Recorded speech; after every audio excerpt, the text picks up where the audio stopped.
Okay, students, Bismillahirrahmanirrahim.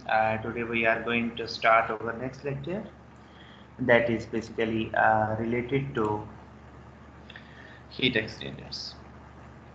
इससे पहले हम लोगों ने रेडिएशंस को डिस्कस किया था और उससे पहले कंडक्शन को डिस्कस किया था and we have also discussed about some main theme of convection heat transfer. तो जो हीट एक्सचेंजर से basically it is a combination of conduction heat transfer and convection heat transfer. So when we are talking about the convection heat transfer, you know that there is a bulk motion of the fluid and there may be an exchange of heat from a solid to liquid, from liquid to solid, from liquid to liquid. और ये liquid to liquid की बात करेंगे तो liquid to liquid direct भी हो सकती है, इनडायरेक्ट भी हो सकती है. Mean may be there some intermediate material और medium is involved. Liquid to liquid की अगर मैं बात करूं तो उसकी डायरेक्ट एग्जांपल एक ये है कि अगर आपके पास एक कोल्ड फ्लूइड है, एक हॉट फ्लूइड है, और अगर आप दोनों को मिक्स कर देते हैं तो दोनों का टेम्परेचर नॉर्मलाइज होकर कहीं जो है ना उनके सेंट्रल पॉइंट के ऊपर स्टेबलाइज हो जाएगी. This is the direct contact of the liquid. और इनडायरेक्ट कॉन्टैक्ट या इनडायरेक्ट कॉन्टैक्ट ये है कि आपके पास एक ट्यूब है, उसके अंदर हॉट फ्लूइड है, दूसरी ट्यूब के उसके अराउंड या दूसरी ट्यूब के अंदर जो है वो कोल्ड फ्लूइड है. तो through the boundary of the tube hot and cold fluids are in contact. Basically there is no direct contact, there is no direct mixing. So वो जो फ्लूइड की बाउंड्री है, वाल है, उस वाल के थ्रू जो है वो हीट ट्रांसफर हो रही है. तो यहाँ पे जो लिक्विड से वाल हो रही है वो कन्वेक्शन है, जो वाल के विद इन हीट ट्रांसफर हो रही है वो कंडक्शन है, और देन फिर वाल से जो लिक्विड को हो रही है वो कन्वेक्शन. तो बेसिकली जो हमारे पास हीट एक्सचेंजर्स हैं, heat exchangers are the devices that are used to exchange the heat between two mediums. अब वो जो दो मीडियम्स हैं वो सॉलिड भी, लिक्विड अभी हो सकता है और एक सॉलिड हो सकता है, या दोनों लिक्विड्स हो सकते हैं. तो एक मीडियम जरूर जो है वो क्या होगा, liquid. So let's start. What is heat exchanger? N equipment used for transferring the energy from a hot fluid to a cold fluid with the maximum amount and with little investment of running cost is called heat exchanger. Temperature of each fluid changes as it passes through the heat exchanger. जाहिर है अगर एक hot fluid है और दूसरा cold fluid है, तो hot fluid अगर कोल्ड फ्लूइड को जो है वो हीट ट्रांसफर कर रहा है तो हॉट फ्लूइड का टेम्परेचर कम होना शुरू हो जाएगा, कोल्ड फ्लूइड का टेम्परेचर बढ़ना शुरू हो जाएगा, और ये एक्सचेंज उस वक्त तक होता रहेगा जब तक दोनों का टेम्परेचर आपस में बैलेंस नहीं हो जाता. Variety of sizes and configurations are used in steam power plants, chemical processing plants, refrigeration and air conditioning systems, and mobile power plants for automobiles, marine and aerospace vehicles. So these are some applications of heat exchangers. आप लोगों ने अगर किसी power plant में, बल्कि आपको एक साझा सी एग्जांपल देता हूँ, आपने सीएनजी स्टेशन तो अक्सर देखे हो, उनकी छतों के ऊपर जो है वो आपने बड़े बड़े कूलिंग टावर्स भी लगे हुए देखे होंगे, और कूलिंग टावर्स आपने अपनी एचवीएसी टेक्नोलॉजी में डिस्कस भी की है. उनका फंक्शन क्या होता है?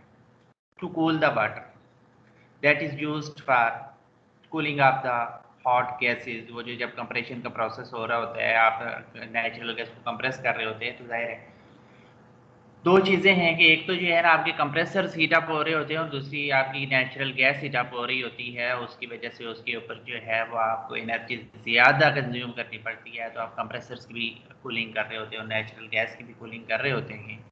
And water is use for that cooling purpose. आप जब वाटर को यूज़ करेंगे तो वाटर का अपना टेम्परेचर बढ़ जाएगा, तो उसको फिर रिड्यूस करने के लिए आप कूलिंग टावर से पास करते हैं. तो cooling tower is a kind of heat exchanger. A heat exchanger in which two fluid exchange heat by coming into direct contact. अब जैसे मैंने बात की थी कि दोनों फ्लूइड डायरेक्ट कांटेक्ट में मिक्स हो रहे हैं, is called a direct contact heat exchanger. Examples क्या हैं? जेट कंडेंसर है. और heat exchangers in which fluids are separated by a wall is called recuperators. Mean के जहां पे आपके पास डायरेक्ट कांटेक्ट नहीं हो रहा, वहां पे आप लोगों के पास हॉट फ्लूइड से कोल्ड फ्लूइड को जो हीट ट्रांसफर हो रही है, या कोल्ड फ्लूइड जितनी हीट आप ले रहे हैं वो किसी मीडियम के थ्रू हो रही है, सेंटर में कोई सेपरेशन वाल्व है, तो such kind of heat exchangers are called cooperators. ठीक है, ये खास नाम दे दिए है। जैसे आपके गाड़ी का रेडिएटर है ना, तो वो क्या है, एक हीट एक्सचेंजर है, लेकिन उस हीट एक्सचेंजर का हमने नाम दिया है रेडिएटर का। Cooling tower is a heat exchanger, लेकिन हमने उसको कूलिंग टावर का नाम दिया हुआ with respect to its application. ठीक है, तो मीन डिफरेंट हम लोगों ने जो है ना वो नाम दिए हुए हैं डिफरेंट हीट एक्सचेंजर्स। द वाल may be simple or complex involving fins. ये basically it should be fins. Okay. Nozzles and multipass tubes. Multipass tube का मतलब ये है कि अगर आपके पास ये एक से कंटेनर है ना, इसमें लिक्विड फिल आप इसको हीट करना चाह रहे हैं, और ये आप एक ट्यूब है इसमें से गुजार रहे हैं जिसके अंदर हॉट फ्लूइड है, तो ये आपने इसको एक पास दिया, दूसरा पास दिया। ठीक है, तो आप जितने इसको पासेस देंगे ना, तो इतने जो है ना वो आपके पास इस ट्यूब के पासेस बन जाएंगे। थोड़ी सी ठीक है, तो सिंगल पास भी हो सकता है। तो ये बेसिकली आपके पास अगर दो या दो से ज्यादा आपने पास दिए हुए हैं ट्यूब को, तो this would be called multi pass. तो ये ट्यूब को पासेस देने का मकसद क्या है? इसका मकसद ये होता है कि कॉन्टेक्ट एरिया इंक्रीज किया जाए। कॉन्टेक्ट एरिया क्या होता है? ट्यूब का सरफेस एरिया। क्योंकि जब भी कन्वेक्शन की बात करते हैं तो वहां पे हम लोग क्रॉस सेक्शनल एरिया नहीं लेते बल्कि सरफेस एरिया लेते हैं, and surface area is used to exchange the heat transfer. तो ट्यूब का सरफेस एरिया बढ़ाने के लिए हम लोग इसके नंबर ऑफ पासेस इंक्रीज करते हैं। Surface heat exchangers are mostly used because more heat transfer with small volume take place. तो ये सरफेस हीट एक्सचेंजर की बात आपको आई थिंक समझ आ गई है कि surface heat exchanger mean where the heat is exchanged through the surface of the heat exchanging medium.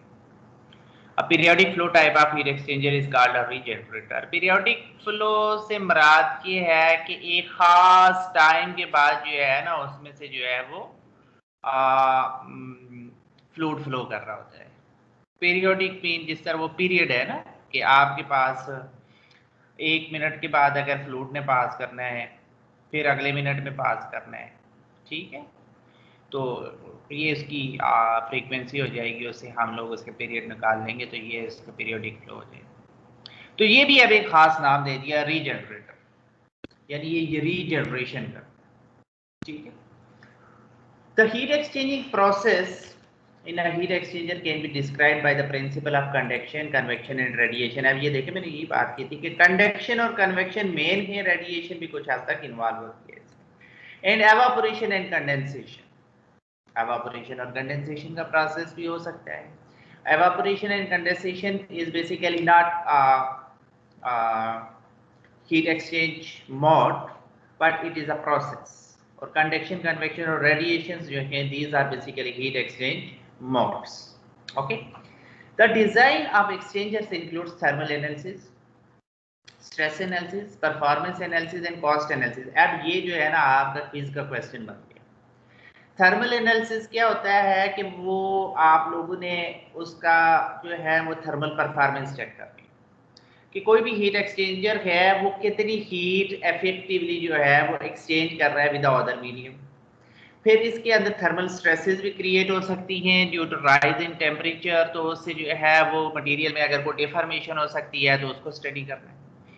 Stress analysis क्या है कि आपके पास स्ट्रेसेस जनरेट हो सकती है, ठीक है, डिफॉर्मेशन हो सकती है। परफॉर्मेंस एनालिसिस आप उसकी एफिशिएंसी चेक करेंगे। और कॉस्ट एनालिसिस के जो हीट एक्सचेंजर है उसकी दो कॉस्ट है, एक उसकी कैपिटल कॉस्ट है जो आपकी इनिशियल इन्वेस्टमेंट है उसकी जो है ना फैब्रिकेशन और कंस्ट्रक्शन के ऊपर और डिजाइन के ऊपर, और दूसरी उसकी रनिंग कॉस्ट है कि उसकी रनिंग कॉस्ट कितनी है। ऐसा ना हो कि उसकी रनिंग कॉस्ट ज्यादा हो और उसके जो आउटपुट मिल रही है वो कम हो, तो हीट एक्सचेंजर की हमेशा रनिंग कॉस्ट उसकी जो है वो आउटपुट जो एनर्जी है या हीट ट्रांसफर रेट है उससे कम होनी चाहिए, ताकि आपको ओवरऑल पॉजिटिव साइड के ऊपर जो है वो उसका इफेक्ट मिले। In this chapter 2 methods are used in thermal analysis. कौन कौन से 2 मेथड्स हैं? एक आपके पास LMTD मेथड है और दूसरा इफेक्टिवनेस या NTU मेथड कहा जाता है। LMTD stands for log mean temperature difference method and NTU number of transfer unit method. इन दोनों मेथड्स को हम लोगों ने इंशाल्लाह डिस्कस करना है। एग्जांपल्स में हमारे पास क्या है? ये हीट एक्सचेंजर की एग्जांपल है। कंडेंसर देखना हो तो आके जाके आपने जो है ना डोमेस्टिक रेफ्रिजरेटर के जो है ना वो बैक साइड पे आप देखेंगे तो आपको एक जाली सी लगी हुई नजर आएगी और उसमें से बहुत सी छोटी छोटी ट्यूब्स पास हो रही हैं और उसके ऊपर छोटी छोटी वायर्स सी लगी हुई है जिनको हम फिन्स कहते हैं। वो जो हॉट रेफ्रिजरेंट आपके फ्रिज के कंपार्टमेंट से आ रहा होता है ना, उसकी वहां पे कूलिंग होती है और ये नेचुरल कूलिंग होती है। ठीक है। आपको एक मजे की बात बताता हूँ। You can perform an experiment कि आप कभी जो है ना वो फ्रिज के जो बैक साइड पे उसकी कंडेंसर वाली साइड है, वहां उसके सामने कोई पेडिस्टल फैन वगैरह ये इस तरह की चीज रखे ना, उसको ऑन करें। आप देखेंगे कि आपकी फ्रिज की रेफ्रिजरेटर की जो परफॉर्मेंस होगी ना वो एकदम से बूस्ट कर जाएगी। Reason is that heat transfer rate increase हो जाएगा। एवापोरेटर आपके फ्रिज का अंदर वाला साइड होता है। आपके जो रेफ्रिजरेटर है उसमें 2 कंपार्टमेंट्स होते हैं। अगर आपका 2 डोर रेफ्रिजरेटर है तो टॉप जो सेंटर होता है normally that is the freezer. ठीक है। अब ये चीज़ एक नोट करें कि जो है ना रेफ्रिजरेटर में आपके पास 2 चीज़ें हैं। एक फ्रीजर है, ठीक है, जहाँ पे आप आइस बेसिकली ये है ना प्रोड्यूस करते हैं और वहाँ पे टेम्परेचर 0 डिग्री सेंटीग्रेड होता है।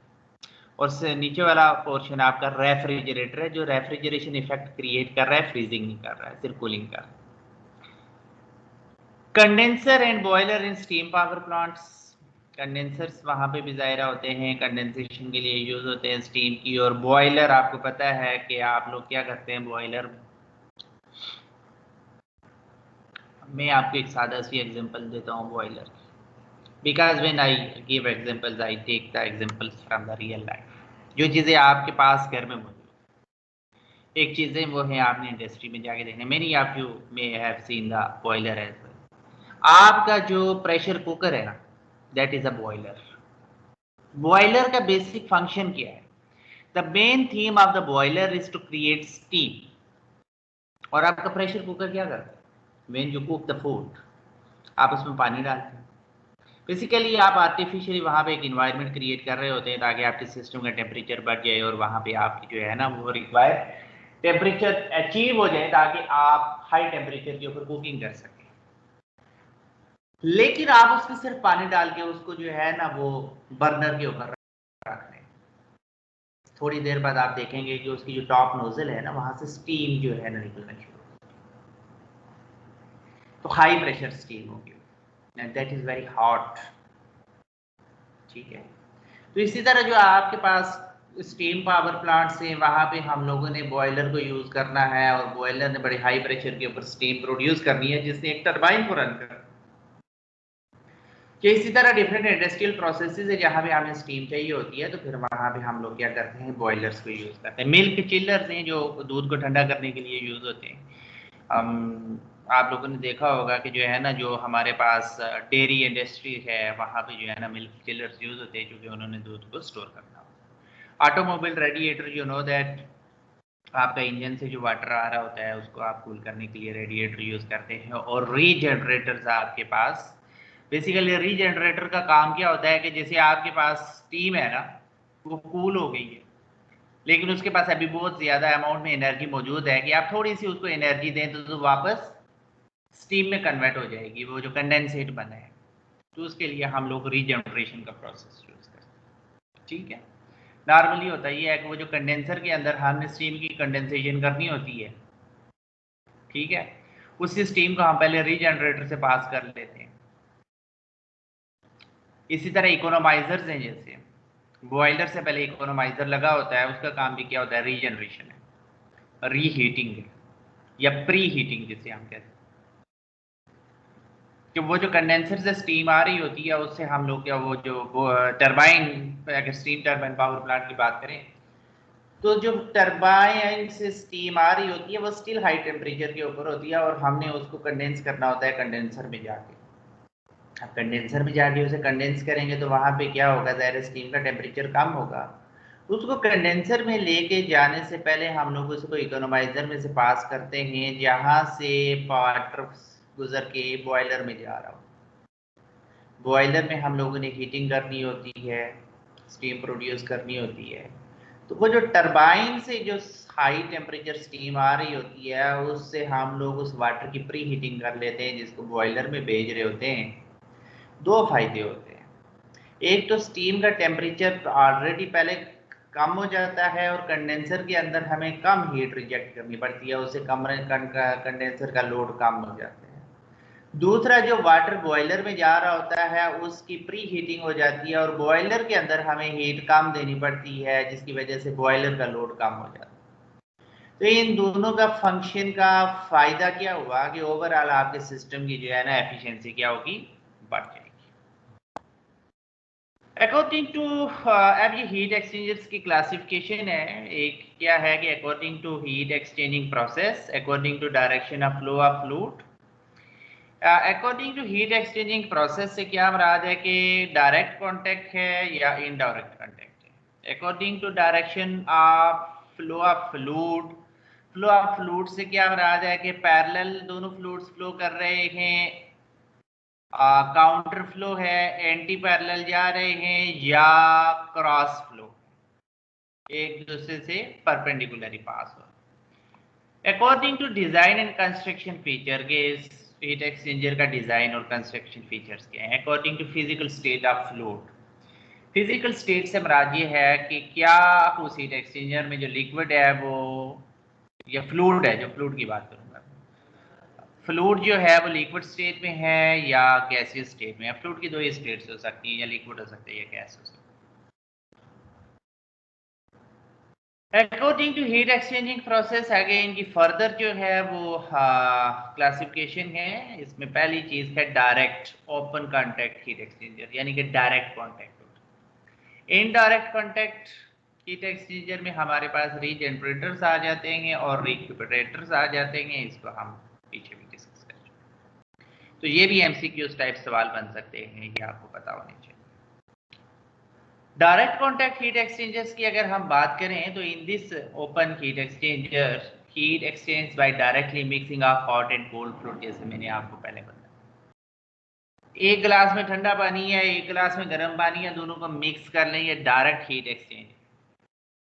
Because of direct contact heat and mass transfer take place simultaneously. जब दो फ्लूइड्स को आप डायरेक्टली मिक्स करेंगे तो जाहिर है मास ट्रांसफर भी हुआ और heat transfer. The condition of mixing of fluid is either harmless or desirable। अब ये एक कंडीशन है कि जैसे वाटर है ना, एक गिलास में हॉट वाटर है, एक में कोल्ड वाटर है, दोनों को मिक्स कर लें कोई नुकसान नहीं है, ठीक है। इवन कि आप समटाइम्स क्या होता है, आप सर्दियों में जो है ना क्या कहते हैं, आप पानी पीते हैं तो पानी बहुत ठंडा होता है, आप उसमें थोड़ा सा गर्म पानी मिक्स कर लेते हैं, उसका टेम्परेचर नॉर्मलाइज हो जाता है।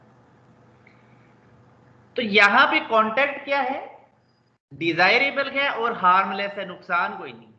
लेकिन अगर एक गिलास में ठंडा पानी हो और दूसरे गिलास में हॉट ऑयल हो, से आपके पास कोई भी कुकिंग ऑयल है, वनस्पति ऑयल है, जो फूड ग्रेड है, जिसको हम खाते हैं अपनी फूड में, but you can not mix them directly. Okay, the reason is this कि दोनों को अगर आप मिक्स कर लेंगे तो उसके बाद जो है ना वो वाटर क्या होगा, ड्रिंकेबल नहीं रहेगा। Okay, water would not be drinkable. तो अब यहां पे जो डायरेक्ट कांटेक्ट है वो डिजायरेबल तो है, लेकिन साथ में वो हार्मफुल भी है, वो हार्मलेस नहीं है। हार्मफुल इन द सेंस के वो आप डायरेक्टली उसको पी नहीं सकते।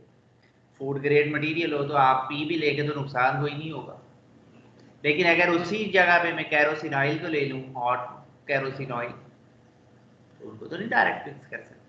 लेकिन उनके दरमियान इनडायरेक्ट हीट एक्सचेंज हो सकता है कि अगर एक ट्यूब के अंदर वाटर फ्लो कर रहा है तो दूसरे के अंदर कैरोसिन ऑयल या कोई और जो ऑयल है वो फ्लो कर रहा है और दोनों के इनडायरेक्ट कांटेक्ट से हीट एक्सचेंज हो रही है, तो अब कोई हार्म नहीं। तो डायरेक्ट कांटेक्ट वहां पे डिजायर होता है जहां पे नॉर्मली दोनों मटेरियल फ्लूइड्स की जो है वो प्रॉपर्टीज सेम हो, डायरेक्ट कांटेक्ट डिजायरेबल हो और डायरेक्ट कांटेक्ट हार्मलेस। एग्जांपल्स क्या हैं? जेट कंडेंसर है, कूलिंग टावर है। अब कूलिंग टावर आपने देखा होगा कि इसमें कौन से फ्लूइड्स होते हैं? आपके पास जो है वो वाटर की कूलिंग के लिए यूज हो रही होती है एयर, तो एयर और वाटर का डायरेक्ट कांटेक्ट है। अब डायरेक्ट कांटेक्ट से जो है वो कोई भी नुकसान नहीं होता, क्योंकि एयर भी हार्मलेस है और वाटर भी हार्मलेस। ऐसा नहीं होगा कि जो है वो कोई इसकी जो है ना वो डाइल्यूशन कर देगी एयर ऐसे पार्टिकल्स की कि जो है ना वो जब हीट एक्सचेंजर में वो वाटर जाएगा तो उससे जो है ना वो हीट एक्सचेंजर को कोई नुकसान पहुंचे। Next figure show the direct contact open type heat exchanger in which the steam and water are having direct contact. Steam mixes with water and loses its latent heat to water. Then the hot water and the non-condensable gases leaves the heat exchangers. So this is the figure. Okay? इस figure में आप देख रहे हैं कि आपके पास क्या हो रहा है कि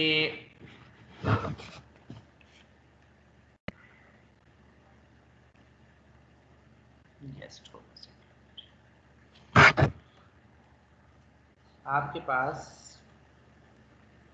ये कोल्ड वाटर है, यहां से एंटर हो रहा है, ठीक है,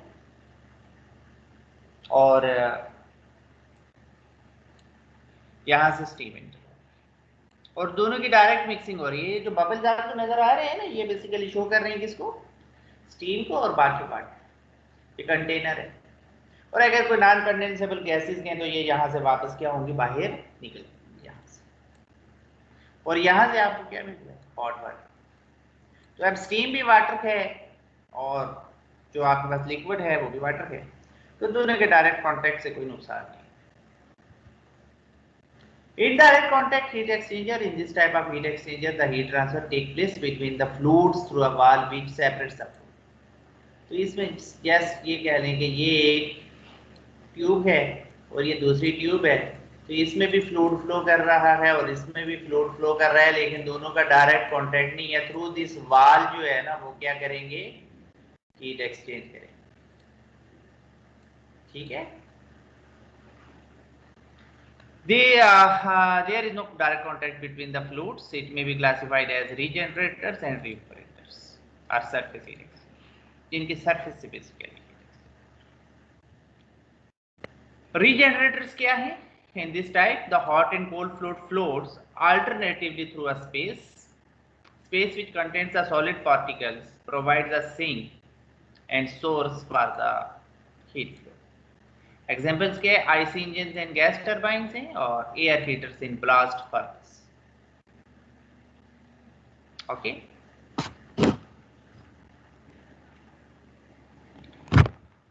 in regenerators the solid particle stores alternatively and extracts the heat from the hot to cold fluid. In some regenerators the solid particles are made to rotate through the fluids and transfer the heat energy. अब ये solid particles basically अगर rotate कर रहे हो ना, तो आपको पता है एक चीज के किसी भी फ्लूइड के अंदर अगर आप जितनी टर्बुलेंस ज्यादा क्रिएट करेंगे इतना जो है वो उसके अंदर हीट ट्रांसफर रेट इंक्रीज होता है। लेमिनार फ्लो होता है, ट्रांजिशनल फ्लो होता है और टर्बुलेंट फ्लो होता है।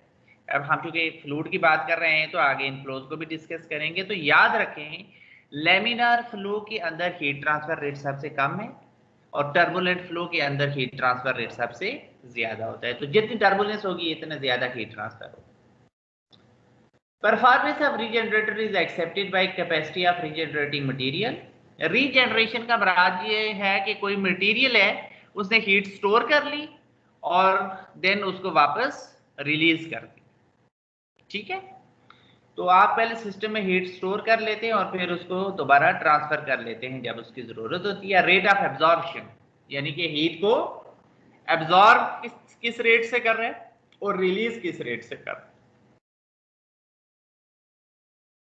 अगर उसका रेट ऑफ एब्जॉर्प्शन 10 वाट है और रिलीज क्या है वो से 6 वाट है, तो इसका मतलब है कि जितना टाइम उसने एब्जॉर्ब करने में लगाया उससे ज्यादा टाइम रिलीज करने में लगाया। अब ये भी डिपेंड करता है कि हमें रेट ऑफ एब्जॉर्प्शन ज्यादा चाहिए या रेट ऑफ रिलीज ज्यादा चाहिए।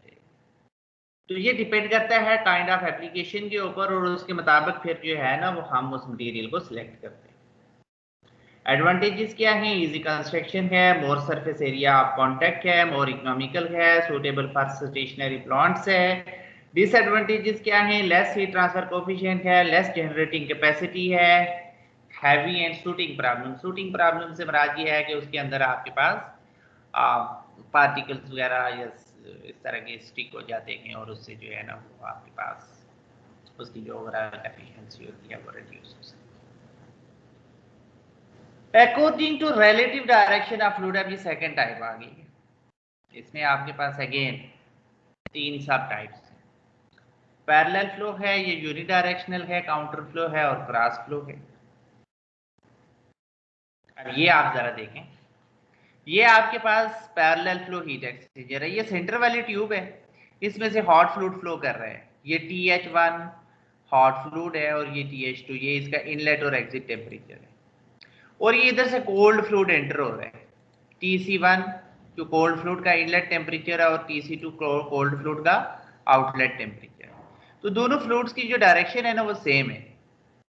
ठीक है, दोनों फ्लूइड्स की डायरेक्शन क्या है?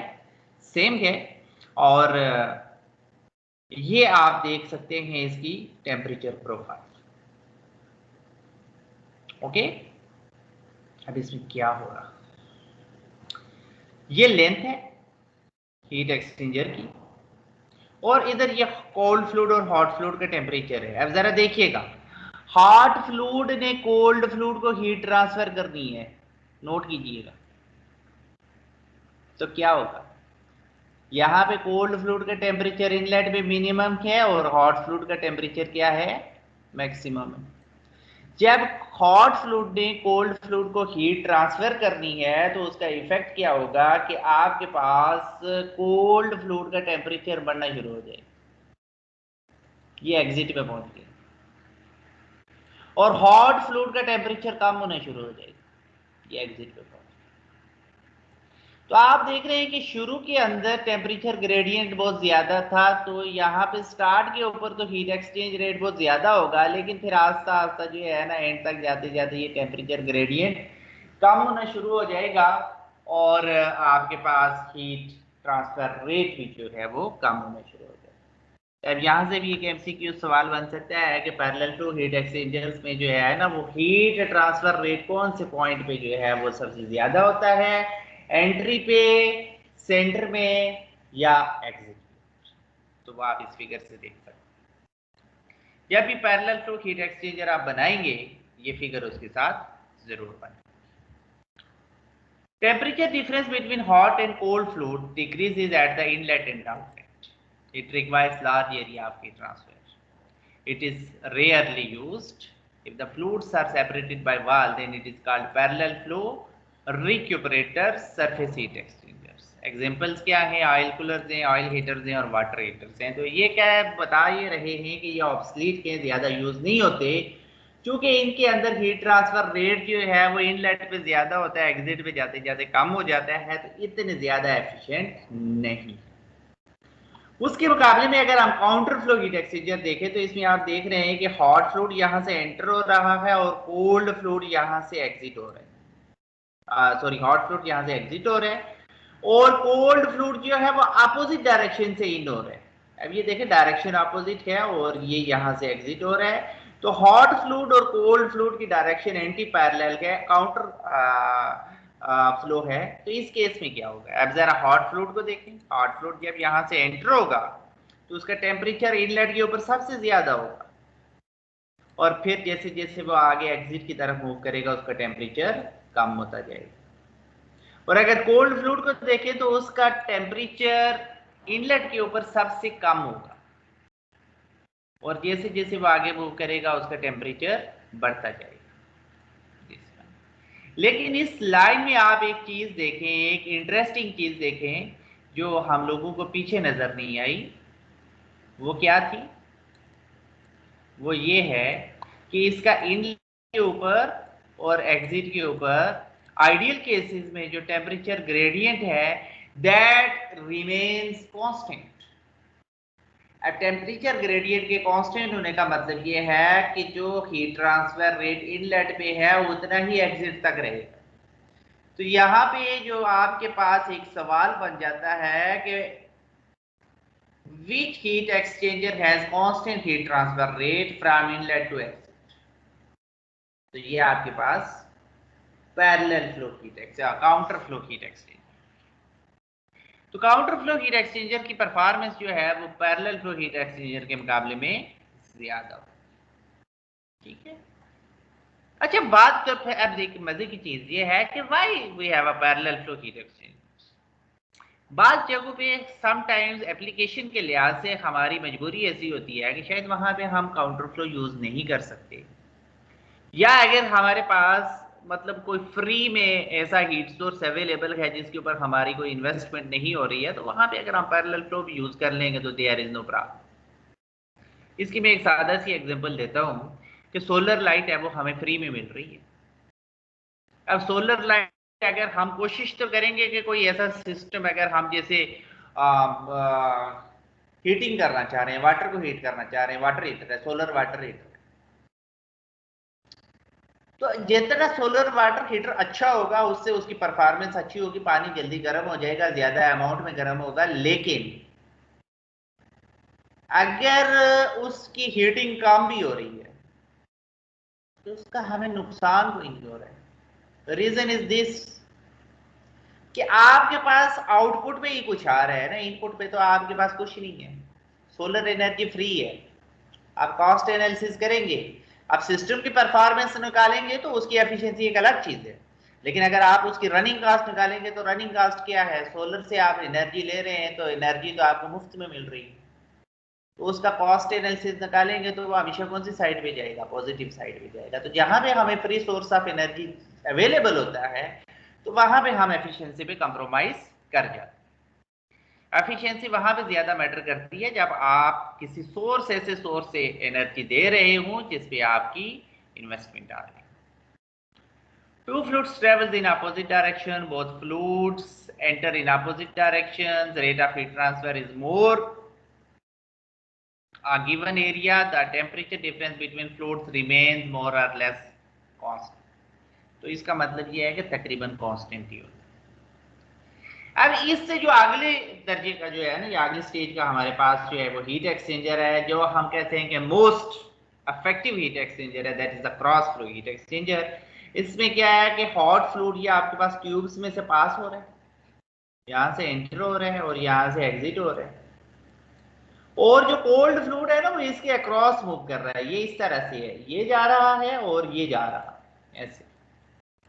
तो आप देखेंगे कि एक स्पेसिफिक पॉइंट के ऊपर इनका कांटेक्ट हो रहा है। जिस स्पेसिफिक पॉइंट के ऊपर इनका कांटेक्ट हो रहा है ना, तो इस स्पेसिफिक पॉइंट के ऊपर हमेशा टेम्परेचर ग्रेडियंट बहुत ज्यादा हो,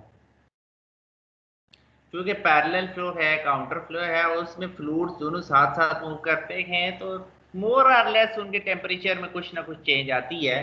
लेकिन चूंकि यहाँ पे एक स्पेसिफिक पॉइंट पे कांटेक्ट होगा तो उस पॉइंट के ऊपर हमेशा टेम्परेचर ग्रेडियंट बहुत ज्यादा होगा, और उसका फायदा ये होगा कि आपका उस पॉइंट के ऊपर हमेशा बहुत हैवी अमाउंट में हीट ट्रांसफर मिलेगा। तो cross flow heat exchangers are the most effective heat exchangers. Hot and cold fluid cross each other usually at right angles. ये रेफ्रिजरेशन यूनिट्स आ गए हमारे पास। Hot fluid flows through a separate tube and no mixing of fluid stream, mixing कोई नहीं होती है, ये याद रखें। Cold fluid is perfectly mixed as it flows through the heat exchanger. Mixing से मुराद ये है कि कोल्ड फ्लूइड की मिक्सिंग हो रही है, ठीक है। Temperature at any section is same but direction of flow changes. ये आप देख सकते हैं कि ये हॉट फ्लूइड इसमें एंटर हो रहा है, ठीक है, और जो कोल्ड फ्लूइड है वो इसमें वर्टिकली एंटर हो रहा है। These are the tubes. ये बैफल से, बैफल से मुराद ये है कि आपने सेपरेटर्स लगाए हुए हैं ताकि यहां से जो है ना फ्लूइड की फ्लो और एंट्री के लिए उसका रास्ता, ठीक। हाँ, ऑटोमोबाइल रेडिएटर है, इसमें बिल्कुल ऐसे ही होता है। आप देख रहे हैं कि ऊपर से पानी आ रहा होता है और उसके पैरेलल में जो है ना वो वाटर मूव कर रहा होता है जो इंजन से आ रहा होता है। तो ट्यूब्स के अंदर इंजन से वाटर आ रहे हैं, ठीक है। अच्छा, इसकी एक बड़ी सादा सी हम डोमेस्टिक एग्जांपल ले लेते हैं। डोमेस्टिक एग्जांपल इसकी क्या है? आप लोगों ने अगर घर में एयर कूलर यूज करते हैं, आपने एयर कूलर देखा हो, तो उसमें क्या होता है, एयर कूलर में आपके पास ऐसे टॉप से जो है ना वाटर नीचे की तरफ स्प्रे हो रहा होता है और इधर से हवा जो है ना फैन सक कर रहा होता है, जो आपकी इस वाटर के साथ कांटेक्ट करने के बाद जा रही होती है। तो अब ये कौन सा हो गया? Cross flow heat exchanger. आल दो इसमें एयर और वाटर का डायरेक्ट कांटेक्ट हो रहा है, लेकिन है कौन सा? Cross flow heat exchanger. Temperature is uniform across the section but direction of flow changes, ठीक है, वो चीज। अब नेक्स्ट टाइप जो हमारे पास हीट एक्सचेंजर की है, that is based on the design and constructional features. और इसमें हमारे पास कंसेंट्रिक ट्यूब्स हैं।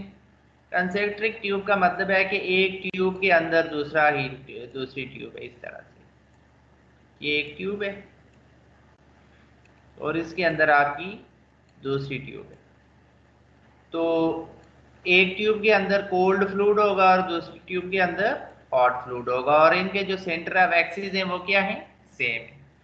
Shell and tube heat exchangers, इसमें बाहर एक शेल होता है और उसके अंदर ट्यूब्स होती हैं, ठीक है। ये एक शेल है, ठीक है, और इसके अंदर से हम लोग ट्यूब्स, ये एक ट्यूब है, ये दूसरी ट्यूब है, इस तरह मल्टीपल ट्यूब्स होती हैं।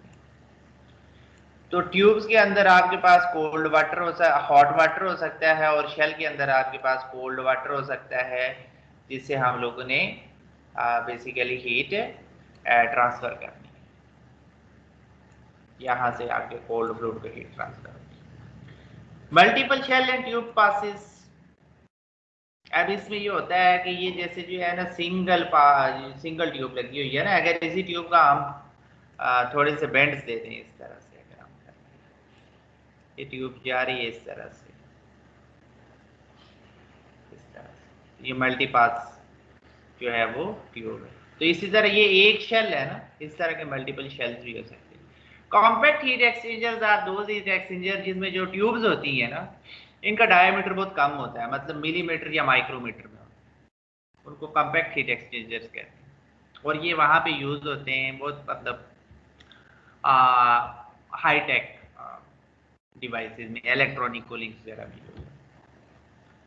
कंसेंट्रिक ट्यूब्स, आप देख सकते हैं कि two concentric tubes are used each carrying one fluid. Parallel flow या काउंटर फ्लो हीट एक्सचेंजर हो सकते हैं, और effectiveness increases due to swirling section.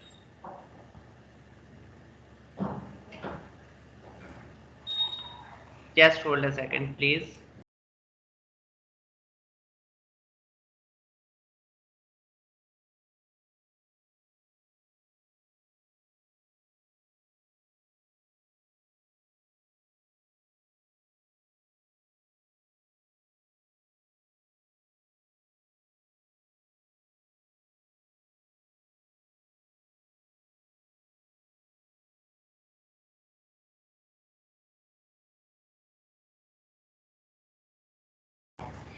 Okay. So आप लोग अगर ये फिगर देखें तो इस फिगर में आप देख सकते हैं कि ये बेसिकली शेल है। ओके, और इस शेल में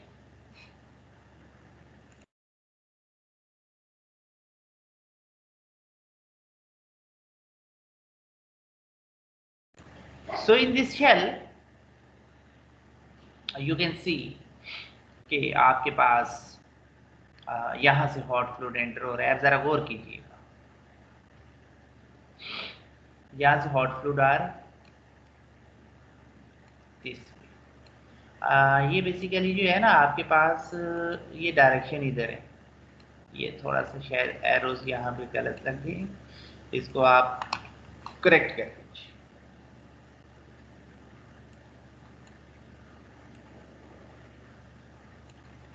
ओके, दिस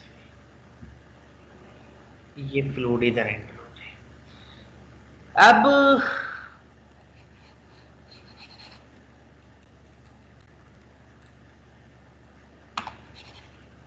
आपका फ्लूइड जो है यहां से इस ट्यूब में एंटर होता है और ये फ्लो करता जाता है इन दिस डायरेक्शन, और यहां से ये बाहर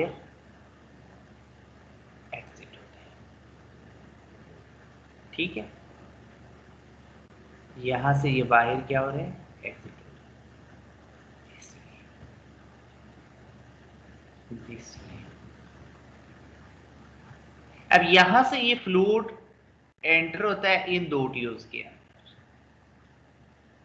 आइए जरा देखिए, ये एक पास है, इस तरह से ट्यूब आ रही है, अब ये यहां से वापस टर्न हो रहा है। अब यहां से फ्लूइड इधर जा रहा है, इधर जा रहा है। अब देखें ना दोनों के दरमियान ये सेपरेशन वाल भी है। ठीक है, दोनों फ्लूइड्स मिक्स नहीं हो रहे।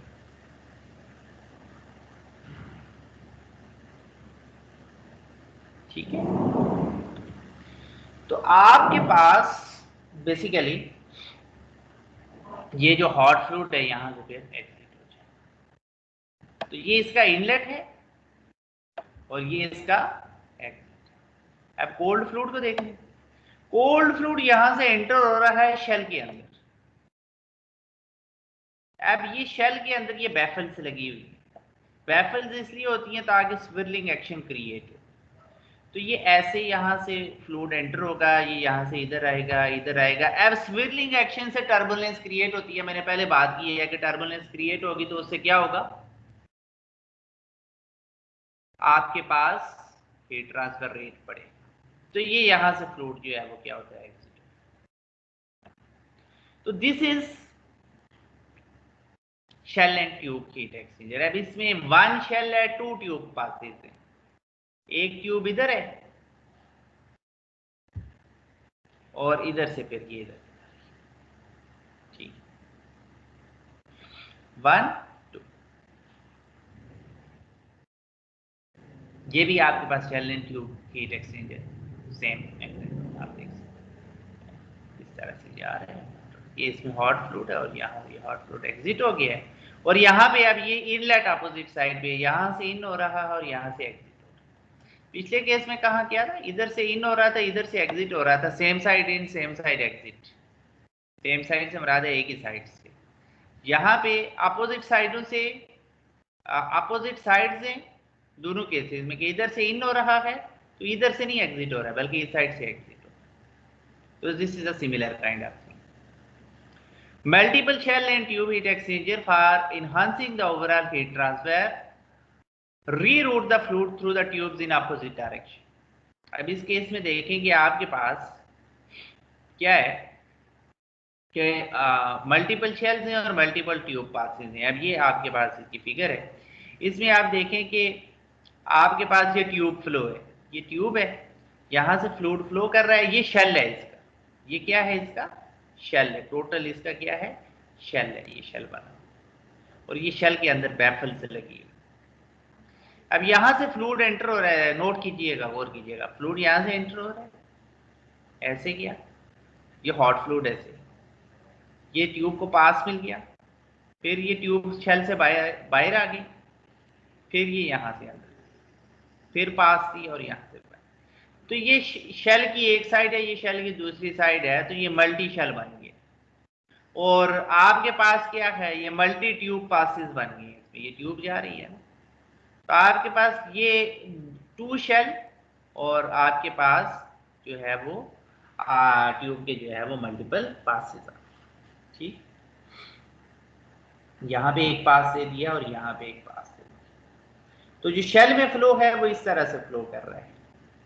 ठीक है, यहाँ से एंटर हो रहा है और यहाँ से एग्जिट हो रहा है, और ट्यूब का फ्लो इस ट्यूब में यहाँ से एंटर हो रहा है, ये ट्यूब की सारी डायरेक्शन, और यहाँ से कॉम्पैक्ट हीट एक्सचेंजर्स की बात मैंने की है कि इनके अंदर बहुत ही माइक्रो लेवल की जो है ना वो ट्यूब्स यूज होती हैं। When you will come on campus I will show you that micro scale tubes, वो हमारे पास अवेलेबल हैं, आपको जो है ना वो कॉम्पैक्ट हीट एक्सचेंजर मिलेगी। स्पेशल पर्पस क्या है, having more heat transfer surface area volume at heat exchanger. This is employed when convective heat transfer coefficient of one of the fluid is lesser than the convective heat transfer of the other fluid. Plate, fin tube heat exchangers, these are some kind of the compact heat exchangers. According to the physical state of the fluid, physical state के मुताबिक इनकी classification क्या है, इसमें condenser हैं और condenser के अंदर टेम्परेचर डिस्ट्रीब्यूशन इन कंडेंसर किस तरह से होती है वो हमें पता है कि कंडेंसर के अंदर जब भी हम फ्लूइड को एंटर करते हैं तो आपके पास जो टोटल हीट ट्रांसफर हो रही होती है वो ड्यू टू कंडेंसेशन हो रही होती है। आप बेसिकली फ्लूइड को कूल कर रहे होते हैं, हॉट फ्लूइड होता है ना कंडेंसर के अंदर, तो उसको कूल कर रहे होते हैं, तो उससे आप हीट एक्सट्रैक्ट कर रहे होते हैं। और जब कंडेंसेशन का प्रोसेस होता है या एवापोरेशन का प्रोसेस होता है तो आपके पास heat transfer is constant. Condensing fluid temperature is constant throughout the heat exchanger, but the colder fluid temperature gradually increases from inlet to outlet. तो colder fluid है जो कंडेंसेशन कर रहा है, जो हीट एक्सट्रैक्ट कर रहा है, उसका टेम्परेचर तो बढ़ेगा। जैसे एक गैस है या स्टीम है, स्टीम को कंडेंस कर रहे हैं तो जब तक वो पूरी की पूरी कंडेंस नहीं हो जाती उसका टेम्परेचर कांस्टेंट रहेगा। लेकिन जो लिक्विड, जो वाटर उस स्टीम को कंडेंस करने के लिए यूज हो रहा है, जो स्टीम से हीट एक्सट्रैक्ट कर रहा है, वो तो ऑलरेडी लिक्विड स्टेट में है ना, तो उसका टेम्परेचर क्या होगा, बढ़ेगा। The hot fluid loses latent heat which is accepted by the cold fluid, और hot fluid की latent heat change होती है, cold fluid की sensible heat change होती है। लेटेंट हीट वो होती है जिसमें आपका टेम्परेचर चेंज नहीं होता, और सेंसिबल हीट वो है जिसमें आपका टेम्परेचर चेंज होता है। अब आप ये देखते हैं इसमें क्या है कि यहाँ से हॉट फ्लूइड एंटर हो रहा है, तो during the whole condensation process इसका टेम्परेचर कांस्टेंट है, लेकिन कोल्ड फ्लूइड का टेम्परेचर क्या है, बढ़ रहा है in this direction. Okay, evaporator है तो एवापोरेटर में भी ऐसे ही होता है। अब इसमें केस में एक चीज नोट करेंगे, हॉट फ्लूइड का टेम्परेचर कोल्ड फ्लूइड के टेम्परेचर से ज्यादा है, तो हीट ट्रांसफर होगी hot fluid to cold fluid. अब एवापोरेटर के अंदर क्या होता है, in evaporator the cold fluid temperature remains constant, but the hot fluid temperature gradually decreases from inlet to outlet. Phase change occurs liquid to vapour. अब cold fluid है ना, तो लिक्विड से वेपर किसी ठंडी चीज ने बनना है ना, तो आप बेसिकली वाटर को हीट कर रहे हैं। ठीक है, जब वाटर को हीट करेंगे तो वाटर का टेम्परेचर चेंज नहीं होगा, क्योंकि वो एवापोरेशन जब उसकी शुरू हो जाएगी ना तो टेम्परेचर चेंज नहीं होगा, और जब तक वो पूरे का पूरा एवापोरेट नहीं हो जाता उसका टेम्परेचर कांस्टेंट रहेगा। तो यहाँ पे वाटर की लेटेंट हीट चेंज हो रही है, लेकिन जो हॉट फ्लूइड है उसका टेम्परेचर कम होना शुरू हो जाएगा, क्योंकि वो हीट रिजेक्ट कर रहा है, वो हीट कंटिन्यूसली ट्रांसफर कर रहा है to the cold fluid. Okay, so you can see this figure। अब इसमें हॉट फ्लूइड है तो हॉट फ्लूइड का टेम्परेचर ग्रेजुअली डिक्रीज कर रहा है, लेकिन क्योंकि कोल्ड फ्लूइड की एवापोरेशन हो रही है, so the cold fluid temperature would remain constant. You must memorize this all these diagrams। Overall heat transfer coefficient क्या है, अब जिस तरह आप लोगों ने पहले भी डिस्कस किया थर्मल कंडक्टिविटी है, और ओवरऑल हीट ट्रांसफर कोफिशिएंट के बारे में भी मैंने आपको बताया हुआ है कि ये बेसिकली क्या है कि टोटल सिस्टम की जो है ना हीट ट्रांसफर है। अगर आपके पास कोई कंपोजिट सिस्टम है, जैसे कंपोजिट वॉल हमने डिस्कस की थी कि 3 मटेरियल से वॉल बनी हुई है, तो अब हर एक की अपनी अपनी थर्मल कंडक्टिविटी है, अपनी अपनी थर्मल रेजिस्टेंस है, तो उनका एक ओवरऑल हीट ट्रांसफर कोफिशिएंट हम निकाल लेते हैं, जो बेसिकली उन तमाम के रेजिस्टेंसेस को सम अप करके हम निकाल। तो अब यहाँ पे भी अगर कोई हीट एक्सचेंजर है, उसके अंदर आपके पास दो डिफरेंट फ्लूइड हैं और उनके दरमियान में एक सेपरेटिंग वाल है, तो ये कंपोजिट सिस्टम बन गया। हर फ्लूइड की अपनी थर्मल कंडक्टिविटी होती है, थर्मल रेजिस्टेंस होती है, फिर जो सेपरेटिंग वाल है उसकी थर्मल कंडक्टिविटी है, थर्मल रेजिस्टेंस है, और जो दूसरी साइड के ऊपर फ्लूइड है उसकी भी यही प्रॉपर्टीज हैं। उन सब को कैलकुलेट करने के लिए हम लोग क्या निकालेंगे, ओवरऑल हीट ट्रांसफर कोफिशिएंट निकालेंगे। और इसके लिए हम लोग क्या निकालते हैं, for heat exchanger the rate of heat transfer between two fluids is given by delta T over sigma R thermal, यानी कि टोटल उनकी जो रेजिस्टेंस है, and Q is equal to U A delta T. ये U क्या है, overall heat transfer coefficient, और ये टोटल यू ए किसके इक्वल होता है, 1/r थर्मल के। अब इसकी कैलकुलेशन की तरफ मैं नहीं जाऊंगा क्योंकि ये मैं ऑलरेडी आप लोगों को पहले करवा चुका हूं। For a cylindrical separating wall, the cross-sectional area of the heat flow path is not constant, and hence it is necessary to specify the area, whether the inner area or outer area upon which the overall heat transfer coefficient is based. Cylindrical separating वाल से मुराद ये है कि जैसे आपके पास कोई tube है, तो tube is just like a cylinder. तो अब आपके पास जो सिलेंडर है उसका एक इनर डायामीटर होता है, एक आउटर डायामीटर होता है। तो फिर हम लोगों ने उसमें मेंशन करना है कि हीट ट्रांसफर रेट कौन से डायामीटर से हो। मतलब मैं आपको एक एग्जांपल दे, ये एक ट्यूब है, सादा सी एग्जांपल, और इसकी, हाँ इसको मैं ज़रा इस तरह से बना, ये ट्यूब की शेप दे देना ताकि आपको पता भी लगे, आप बाद में सोचो पता नहीं क्या चीज़ सबने बनाया। ये इसके अंदर दूसरी ट्यूब है, ये बड़ी फैंसी सी डायग्राम बन रही है, आप इससे अच्छी बनाइएगा। ओके, अब देखो, अगर इस ट्यूब के अंदर, ये जो अंदर वाली ट्यूब है इसके अंदर हॉट फ्लूइड हो और बाहर वाली ट्यूब के अंदर कोल्ड फ्लूइड हो, ओके, तो ये कोल्ड फ्लूइड को हीट ट्रांसफर कौन से एरिया से होगी, इसके आउटर एरिया से होगी। ये अंदर वाली ट्यूब के आउटर एरिया से होगी, तो हम कौन सा सरफेस एरिया लेंगे, आउटर सरफेस एरिया। लेकिन अगर इस ट्यूब के अंदर कोल्ड फ्लूइड और बाहर हॉट फ्लूइड हो, ठीक है, तो अब हॉट फ्लूइड से जो है वो आपके पास हीट ट्रांसफर होनी है इसको, ठीक है। तो फिर इस केस में आप देखेंगे कि आपका जो सरफेस एरिया है वो क्या हो जाएगा, चेंज। अब यहाँ पे एक जो अहम चीज है कि आप लोगों ने देखा होगा कि हम लोग एक मीन एरिया निकालते होते हैं। अब ये जो इनर और आउटर एरिया होता है ना, इसमें बड़ी कन्फ्यूजन क्रिएट हो जाती है। तो उसी चीज को ओवरकम करने के लिए आप लोग क्या करते हैं, इसका मीन एरिया ले लेते हैं, और वो हम लोगों ने आपको बताया था कि कैसे कैलकुलेट। तो ये चीजें मेंशन होगी कहाँ पे हमने इनर सरफेस एरिया लेना है। अब ये देखें, ये हमारे पास इक्वेशन आ गई है कि अगर इनर सरफेस एरिया है तो आपके पास ये कोरिलेशन यूज होगा, और अगर इसमें ये क्या चीज है, ये आपके पास इनर ट्यूब का एरिया और उसका कन्वेक्टिव हीट ट्रांसफर कोफिशिएंट आ गया, ये ट्यूब की थर्मल रेजिस्टेंस आ गई। अब दायरा ट्यूब है ना, तो ट्यूब की सरफेस में से ट्रांसफर हो रहा है ना, आप देखें जैसे मैंने यहाँ पे ड्रा किया है। तो अब जो यहाँ पे हीट ट्रांसफर होगा वो थ्रू दिस ट्यूब होगा ना, तो इस ट्यूब की भी कोई थर्मल रेजिस्टेंस होगी, तो वो आ गई है। और ये आउटर एरिया, ए आई क्या है, 2πr_l, और ए नॉट क्या है, 2πr_0l। और यहाँ पे यू आई किसके इक्वल है, अगर आप एरिया इधर से कॉमन ले लें, ये एरिया है तो ये कैंसिल आउट हो जाएगी, तो ये आपके पास टोटल बचेगा। यहाँ से ये आप देख रहे हैं कि 2π गायब हो गया है, कि ये ना, तो ये एल भी गायब हो गया। तो ये बेसिकली ये भी एरिया ले लिया, इधर भी एरिया ले लिया, इधर भी एरिया ले लिया, इसको ओवरऑल जो है वो कैलकुलेशन करके ना एरिया को कैंसिल आउट कर, इनर और आउटर एरिया के दरमियान कोरिलेशन में। और ये इसी तरह आउटर एरिया के लिए आपके पास आ जाएगा। ये यू आई है ना, तो आपके पास आई आर है, तो ये यहाँ पे क्या आ जाएगा, एच नॉट आ, ओके। तो ये ओवरऑल हीट ट्रांसफर कोएफिशिएंट हमारे पास।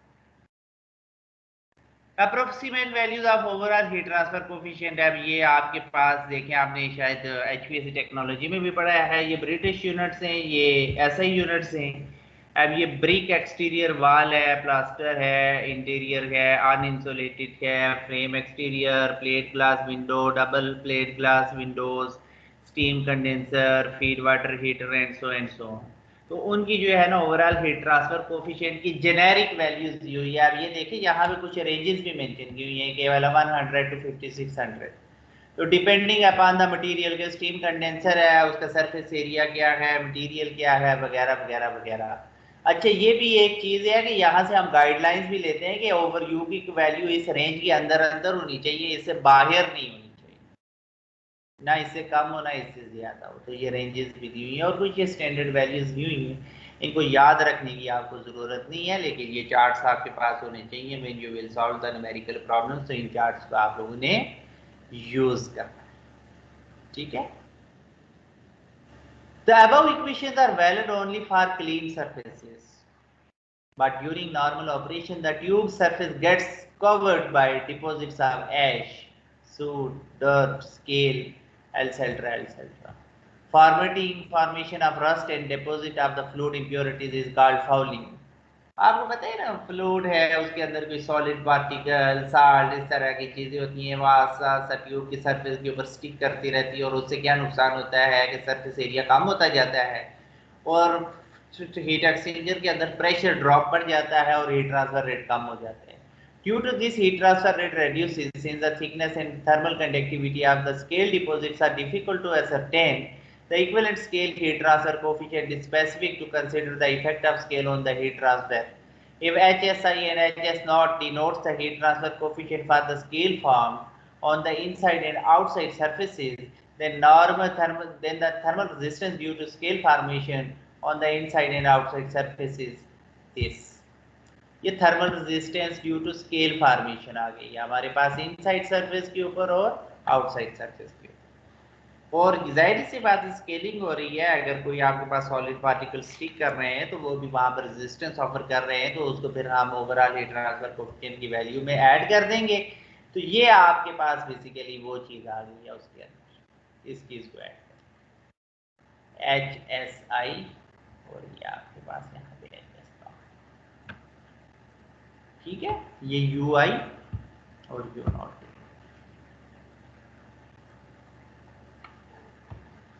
तो ये फार्मूलाज आपको याद भी होनी चाहिए, पता होना चाहिए कि कैसे इनकी डेरिवेशन वगैरह आप लोगों को करने की जरूरत नहीं है। Fouling factor must be obtained experimentally by determining the values of U for both clean and dirty conditions in heat exchanger. The fouling factor is thus defined as RF 1/U dirty minus 1/U clean। अब एक चीज ये है कि आपने देखना है कि फाउलिंग रेजिस्टेंस कितनी है, कितनी क्रिएट।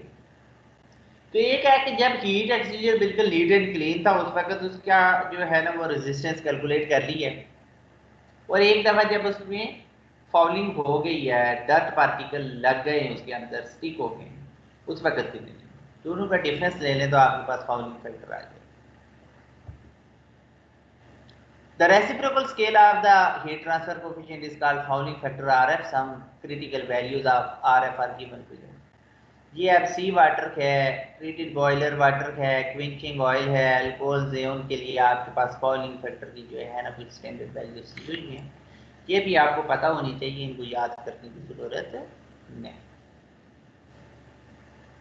सो ये तो यहाँ पे था। अब हमारे पास नेक्स्ट है लॉगरिथमिक मीन टेम्परेचर डिफरेंस। ये बेसिकली आपके पास जो है ना वो हीट एक्सचेंजर्स जो हैं उनकी कैलकुलेशंस के मेथड्स हैं कि अगर हीट एक्सचेंजर्स का जो है ना वो उनकी थर्मल एनालिसिस और उनकी एफिशिएंसी को कैलकुलेट करना है तो वो कैसे करेंगे। तो इसमें हम लोग देख रहे हैं कि लॉगरिथमिक मीन टेम्परेचर डिफरेंस सबसे पहले देखते हैं कि है क्या। सिंपल टेम्परेचर डिफरेंस और लॉगरिथमिक मीन टेम्परेचर डिफरेंस में फर्क क्या है। It is the temperature difference which, if constant, would give the same rate of heat transfer as actually occurs under variable conditions of the temperature difference. एक चीज ये है कि लॉगरिथमिक मीन टेम्परेचर डिफरेंस अगर कांस्टेंट हो तो ये same heat transfer rate देता है जो नॉर्मल कंडीशंस में अगर आपका टेम्परेचर वेरी कर रहा हो, जैसे मैंने आपको कुछ हीट एक्सचेंजर दिखाए, पैरेलल फ्लो है उसके अंदर जो है ना शुरू से एंड तक टेम्परेचर वेरी कर रहा है और काउंटर फ्लो में हमें लगता है कांस्टेंट है लेकिन उसमें भी small variation. When there is a heat exchange between two fluids, the temperature of the fluid change in the direction of flow and hence there occurs a change in thermal head causing the flow of heat. When a heat exchanger is designed, the factors that govern the design are heat exchanger के design में कौन कौन सी चीजें important हैं? Overall heat transfer coefficient, area और inlet and exit temperature. Basically आप देखते हैं कि इनलेट के ऊपर टेम्परेचर कितना था, एग्जिट के ऊपर कितना। अगर इनलेट के ऊपर 10 हो और एग्जिट के ऊपर 11 हो तो ये तो कोई डिफरेंस नहीं है ना, फिर तो कोई नहीं हीट एक्सचेंज हुआ। इनलेट के ऊपर 10 और एग्जिट के ऊपर 30 है तो it means there is a heat exchange. इस तरह का हम लोगों ने उसकी सारी चीजें देखनी है। लेट, अब ये जरा गौर कीजिएगा, ये बड़ी अहम कैलकुलेशन है, ये एग्जाम क्विज और दूसरी असाइनमेंट पॉइंट ऑफ व्यू से बड़ा इंपॉर्टेंट ये क्वेश्चन है। LMTD method. एम क्या है? मास फ्लो रेट है, CP specific heat capacity of fluid है और डेल्टा टी टेम्परेचर ड्रॉप और राइज ऑफ द फ्लूइड है between inlet and outlet. Subscript H और सी जहां पे भी होंगे, H for hot fluid and C for cold fluid. 1 और 2 जो होंगे, 1 for inlet and 2 for outlet, ये ध्यान में रखना है, 1 for inlet 2 for outlet. Assuming the heat loss by the hot fluid is completely taken by the cold fluid, neglecting losses, यानी कि आप कहते हैं कि जितनी हॉट फ्लूइड ने एनर्जी रिलीज की है कोल्ड फ्लूइड ने उतनी एब्जॉर्ब कर लिया, कोई भी हॉट लॉस नहीं हुआ है। तो Q is equal to M H C P, आपको पता है ना Q is equal to M C P delta T होता है या M C P T one minus T two होता है। तो M H C P H, H for hot fluid, T H one minus T H two is equal to M C C P C TC2 minus TC1। अब ये यहाँ पे 2 को पहले और 1 को बाद में लिखा है, तो यहाँ पे 1 को पहले और 2 को बाद में लिखा है, तो आपको पता है कि इससे कोई फर्क नहीं पड़ता। ये मैंने क्यों लिखा है, आपको पता है कि हीट जो फ्लूइड एब्जॉर्ब कर रहा होता है वो पॉजिटिव होती है और जो रिजेक्ट कर रहा होता है वो नेगेटिव होती है। इनपुट हमेशा पॉजिटिव और आउटपुट नेगेटिव है। तो ये इनपुट है ना, हॉट फ्लूइड जो है फ्लूइड इन कर रहा है तो ये पॉजिटिव है, TH1 बड़ा होगा, TH2 कम होगा, और ये एब्जॉर्ब कर रहा है तो ये नेगेटिव होना चाहिए ना, तो इसको मैं TC1 माइनस TC2 लिखूंगा तो ये बाहर वाला नेगेटिव अंदर मल्टीप्लाई हो गया है तो TC2 माइनस TC1 होगा। Total heat transfer rate in heat exchanger is Q is equal to UA theta n। ये UA के बारे में तो आपको पता है, ये ओवरऑल हीट ट्रांसफर कोफिशिएंट है, ये सरफेस एरिया है और ये मीन टेम्परेचर वैल्यू है, temperature difference. Total heat exchange कितना हुआ? Mean value of temperature difference between the two fluids known as LMTD, इसको हम LMTD। ये देखें, ये जो Q है ये है हॉट फ्लूइड ने कितनी हीट रिजेक्ट की है, ये है कि कोल्ड फ्लूइड ने कितनी हीट एब्जॉर्ब की है, और ये है कि टोटल हीट ट्रांसफर कितनी हुई है। ठीक है, आइडियल कंडीशन में तीनों बराबर होने चाहिए लेकिन बराबर होंगे। एजम्पशंस हैं, overall heat transfer coefficient U, the specific heat Cp and mass flow rates are in constant, no heat losses to the surroundings, no conduction of heat along the tubes of the heat exchanger, the kinetic and potential energy changes are negligible, the flow conditions are steady, there is no phase change of the liquids, temperature at any cross section of the stream is uniform। ये assumption। चलें जी, logarithmic mean temperature difference for parallel flow हम consider करते हैं, बड़ी interesting चीज़ क्या है और ये बड़ा इंपॉर्टेंट टॉपिक भी है।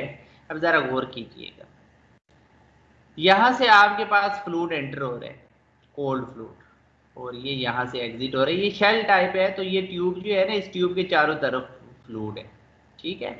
इसका मतलब ये नहीं है कि कोई आधा फ्लूइड इधर फ्लो कर रहा है, आधा फ्लूइड इधर फ्लो कर रहा है। ये बिल्कुल ऐसे ही है कि एक टैंक के अंदर से ट्यूब पास कर लें तो कुछ वाटर उसके ऊपर और कुछ नीचे होगा, यानी कि पूरी जो है ना ट्यूब सिंक है उस वाटर के अंदर, और इस ट्यूब में से यहाँ से हॉट फ्लूइड फ्लो कर रहा है, यहाँ से कोल्ड फ्लूइड फ्लो कर रहा है। अब जरा इस फिगर को देखें आप, ये फिगर जो है क्या शो कर रही है, वाई एक्सिस पे टेम्परेचर है, एक्स एक्सिस के ऊपर एरिया है। तो आप देखें कि जब आपका हॉट फ्लूइड यहाँ से पास होगा तो हॉट फ्लूइड ने हीट ट्रांसफर करनी है कोल्ड फ्लूइड को, तो हॉट फ्लूइड का टेम्परेचर रिड्यूस होना शुरू हो जाएगा और कोल्ड फ्लूइड का टेम्परेचर बढ़ना शुरू हो जाएगा। ठीक है। ये यहाँ पे जो इनलेट के ऊपर हॉट और कोल्ड फ्लूइड का टेम्परेचर डिफरेंस है, इसको थीटा 1 कह दिया, और एग्जिट के ऊपर जो दोनों का टेम्परेचर डिफरेंस है इसको थीटा 2 कह दिया। अब यहाँ पे कैलकुलेशंस करने के लिए हम लोग क्या करेंगे कि हम लोग इस हीट एक्सचेंजर पूरे का एनालिसिस तो नहीं कर सकते डायरेक्टली, तो हम लोग इसका छोटा सा एक पैच कंसिडर करेंगे। ये देख रहे हैं छोटा सा पैच, बजाय ये कि पूरे हीट एक्सचेंजर का एरिया ले, हम छोटा सा एरिया लेते हैं D A of this heat exchanger, और इस छोटे एरिया के अक्रॉस यहाँ पे जो टेम्परेचर डिफरेंस है उसको डी एच, यानी कि ये आपके पास दिस माइनस दिस, यानी इस छोटे एरिया का टेम्परेचर डिफरेंस हॉट साइड के ऊपर जो है उसको डी एच कह दिया है, और जो इसी तरह इस छोटे से एरिया का कोल्ड साइड के ऊपर ये टेम्परेचर डिफरेंस है उसको डी सी कह दिया। और इन दोनों के दरमियान हॉट फ्लूइड से कोल्ड फ्लूइड की तरफ जो हीट ट्रांसफर हो रही है उसको हमने टी क्यू कह दिया है, और इसका जो एरिया है उसको डी ए कह दिया। ठीक है। अब इस छोटे एरिया के लिए हम लोग ओवरऑल कैलकुलेशंस करेंगे और उसके बाद इसको इंटीग्रेट कर देंगे over the area from 0 to a। अभी आप लोगों को जो है ना मैं 5 मिनट्स दे रहा हूं, आप लोगों ने ये क्विकली दोनों फिगर्स अपने पास पेजेस के ऊपर ड्रा करके मुझे पोस्ट करनी है, और उसके बाद मैं आगे कंटिन्यू करूंगा। 10:42 वे है मेरे पास, 10:47 से पहले पहले जो है मेरे पास फिगर्स रिसीव हो जानी चाहिए, उसके बाद जो है वो हम लोग कंप्लीट कर देंगे। ठीक है, ये ग्रुप के ऊपर मैं आपको एक्सेस दे रहा हूँ, एवरीबॉडी कैन डू दैट। ठीक है।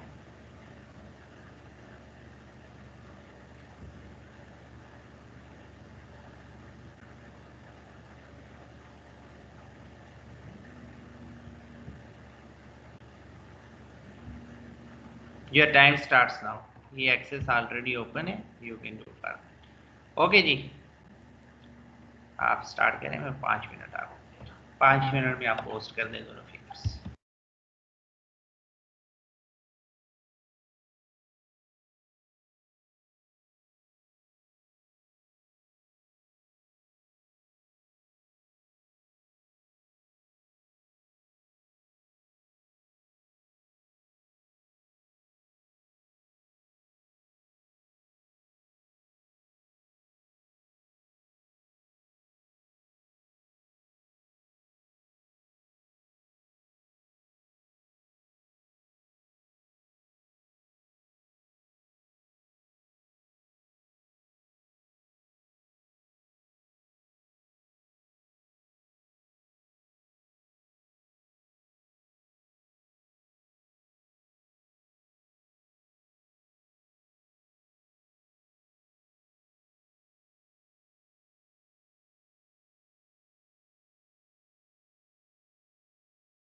Okay, students, let's continue from where we left.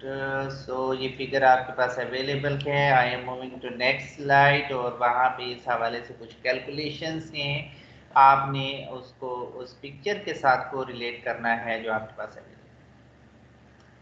So the figure above shows flow arrangements and distribution of temperature in the single pass parallel flow heat exchanger. तो एक चीज note रखें कि ये single pass tube है. This is not a 2 पास 3 पास और multi pass tube.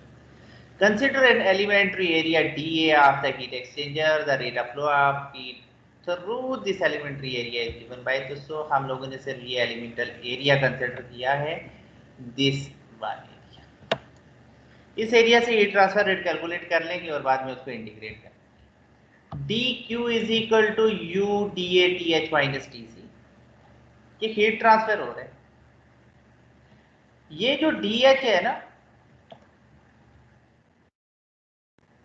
ये dh basically यहां पे जो ये बता रहा है कि इस फ्लूइड ने कितनी हीट रिजेक्ट की है. ये बता रहा है इस फ्लूइड ने कितनी हीट एब्जॉर्ब की है. और ये dq बता रहा है कि हॉट फ्लूइड से कोल्ड फ्लूइड की तरफ कितनी हीट ट्रांसफर. ओके. अब ये जो स्मॉल पोर्शन है ना यहाँ पे, ये DH या DTH या DTC इतना स्मॉल है कि हम एज्यूम करते हैं कि इट इज ऑलमोस्ट कांस्टेंट. ये बहुत स्मॉल रह जाता है. तो it is DT, this is TH minus TC. ये आप समझ लें कि ये TH जो है वो इसके अक्रॉस टेम्परेचर है और TC इसके अक्रॉस टेम्परेचर है and it is almost constant. UADATH minus TC is equal to TH minus TC को delta T से रिप्रेजेंट करते हैं. Due to heat transfer DQ through DA, the hot fluid is cooled by DTH. हम ये delta DTH कह दिया. ठीक है. Very very smart.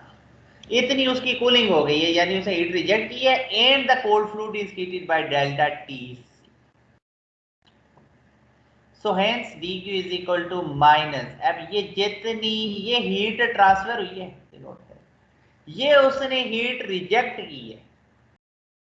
आउटपुट है ना, तो माइनस का साइन आया है. Minus M H C P H delta T H. ये M C P delta T है तो एच इसके साथ जो लगा हुआ है ये हॉट फ्लूइड को रिप्रेजेंट कर रहा है. It is equal to ideal condition में उतनी ही हीट रिजेक्ट होगी जितना हॉट कोल्ड फ्लूइड एब्जॉर्ब करेगा, एमसीपी डेल्टा टी. तो एमसीपीसी एमसीसीपीसी डीटीसी. ये पॉजिटिव क्यों है? क्योंकि कोल्ड फ्लूइड ने हीट एब्जॉर्ब किया है तो इनपुट है तो positive. Is equal to U D A T H minus T C. अब ये मजे की चीज है यहाँ पे, ये D Q is equal to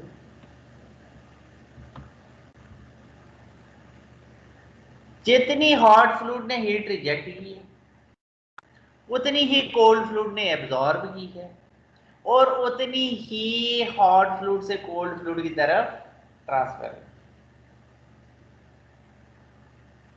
एक सादा सी एग्जांपल लेते हैं. They are 2 person. उन दो के 2 अकाउंट से बैंक. एक बंदा जब अपने अकाउंट से 1000 ट्रांसफर करेगा तो उसके पास कितने पैसे कम होंगे उसके अकाउंट में? 1000. दूसरे के अकाउंट में कितने पैसे ज्यादा होंगे? 1000. दोनों के अकाउंट्स के इन बिटवीन कितने पैसे ट्रांसफर हुए हैं? 1000. इसने हीट रिजेक्ट की है से 10 यूनिट, इसने हीट एब्जॉर्ब की है से 10 यूनिट और दोनों के दरमियान कितनी हीट ट्रांसफर हुई है? 10 unit. There is no loss. ठीक है, समझिए. अभी यहाँ पे बैंक पैसे नहीं काट रहा है, टैक्स नहीं काट रहा है. अगर टैक्स काटेगा तो फिर वहां पे मसला आ सकता है, चेंज हो सकता है आइडियल कंडीशन. अब यहाँ पे इस इक्वेशन से हम DTH की वैल्यू निकालते हैं. इस इक्वेशन से DTH की वैल्यू निकालो तो ये क्या आ जाएगी? DQ ओवर MHCPH, साथ में नेगेटिव का साइन आ जाएगा. तो इस पूरे को MHCPH को हम लोग कैपिटल CH से रिप्रेजेंट करेंगे. फिर इस इक्वेशन में से आप DTC की वैल्यू निकालें. That would be equal to dq over mc cpc, और इस mc cpc को हम क्या कह देते हैं, dq ओवर cc, इसको cc से, ठीक हो गया।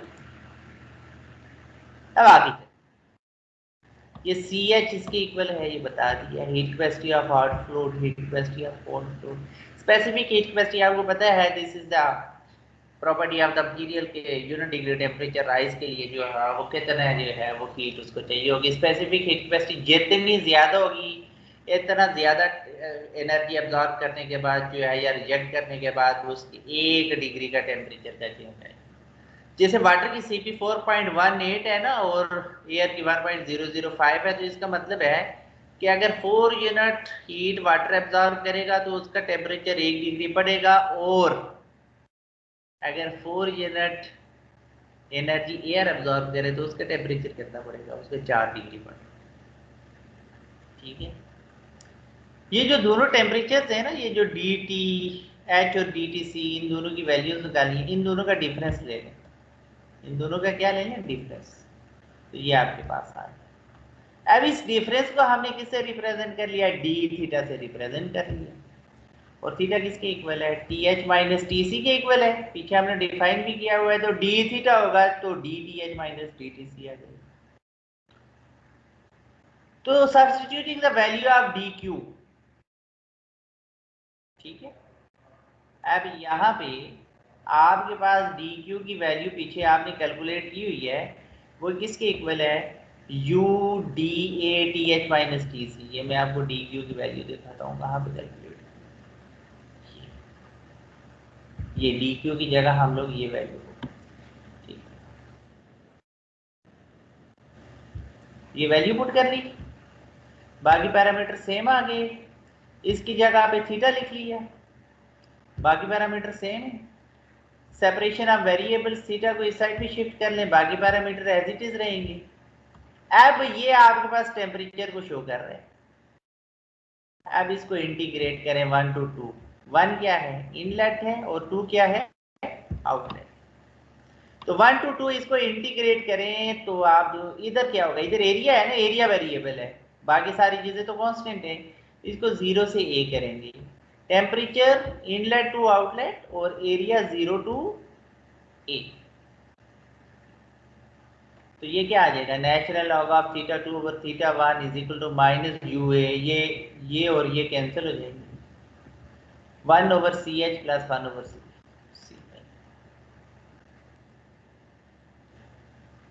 The total heat transfer rate between two fluids is क्या था, Q is equal to MCPH MHCPH TH1 minus TH2 था ना। तो MHCPH को हमने कैपिटल CH से रिप्रेजेंट किया हुआ और MCCPC को कैपिटल CC से रिप्रेजेंट कर लिया, तो उस इक्वेशन के इस फॉर्म में यहाँ पे लिख लिया। अब इस इक्वेशन से, ये वही वाली इक्वेशन है बेटा, आपको दिखा देता हूँ, ये इक्वेशन, ठीक है। इसकी जगह पे हमने कैपिटल CH लिख लिया और इसकी जगह पे कैपिटल CC लिख लिया।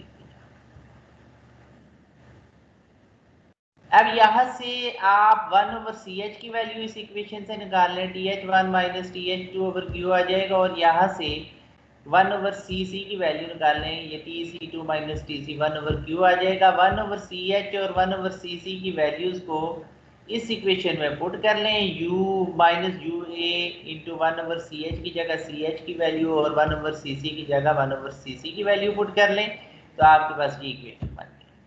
इसको मजीद सिंप्लीफाई करें तो ये आपके पास TH2 minus TC2 minus TH1 minus TC1 आ जाएगा। इसको आप थीटा 2 कह सकते हैं, इसको थीटा 1 कह सकते हैं, ठीक है। तो इसको आप लोग अगर ये राइट लेफ्ट साइड के ऊपर जो कि natural log of theta 2 over theta 1 है, यहाँ से आपने Q की वैल्यू निकालनी है, तो Q को लेफ्ट साइड पे लेके जाए, बाकी सारी टर्म्स को राइट साइड पे लेके आए। ये जो थीटा वाली वैल्यूज है ना, ये theta 2 over theta 1 minus natural log of theta 2 over theta 1, इसको हमने थीटा m से रिप्रेजेंट कर लिया है। वेयर थीटा 1 की वैल्यू हमने डिफाइन की हुई है, थीटा 2 की वैल्यू डिफाइन की हुई है, तो ये थीटा m की इसके इक्वल आ गया है theta 2 minus theta 1 over natural log of theta 2 over theta 1 के। इसको हम ऐसे भी लिख सकते हैं कि theta 1 minus theta 2 over natural log of theta 1 over theta 2। अगर आप इनको एक्सचेंज ऊपर नीचे कर लें तो कोई फर्क नहीं पड़ेगा। Theta m is called the logarithmic mean temperature difference. ये जो थीटा m है ना, इसको हम लोग क्या कहते हैं, लॉगरिथमिक मीन टेम्परेचर डिफरेंस। आप देखें कितनी ये सादा सी इक्वेशन है कि Q is equal to U A theta m हम लोगों ने पीछे डिस्कस किया, और आप लोग इन जनरल इसको क्या पढ़ते होते हैं, U A T two minus T one, यानी temperature difference of inlet and outlet. लेकिन चूंकि किसी भी हीट एक्सचेंजर के ऊपर इनलेट का टेम्परेचर ना कांस्टेंट होता है ना आउटलेट का टेम्परेचर कांस्टेंट होता है, क्योंकि दो फ्लूइड्स फ्लो कर रहे होते हैं, इसलिए हम लोग यहाँ पे ये logarithmic mean temperature difference use कर रहे हैं। यहाँ पे भी थीटा 1 जो है वो इनलेट टेम्परेचर ग्रेडियंट है, थीटा 2 जो है वो आउटलेट है। तो ये बेसिकली वैल्यू क्या है, ये किसके लिए है, ये आपके counter flow parallel flow heat exchanger.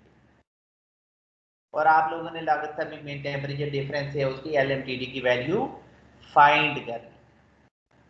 अब अगर हम लोग आगे चले तो हमारे पास जो है वो काउंटर फ्लो हीट एक्सचेंजर है। अब इसके केस में भी बिल्कुल कोई चेंज नहीं है, सिर्फ फ्लो की डायरेक्शन चेंज हुई है, उसकी वजह से TH1 TH2 TC1 और TC2 की डायरेक्शन चेंज हो जाएगी।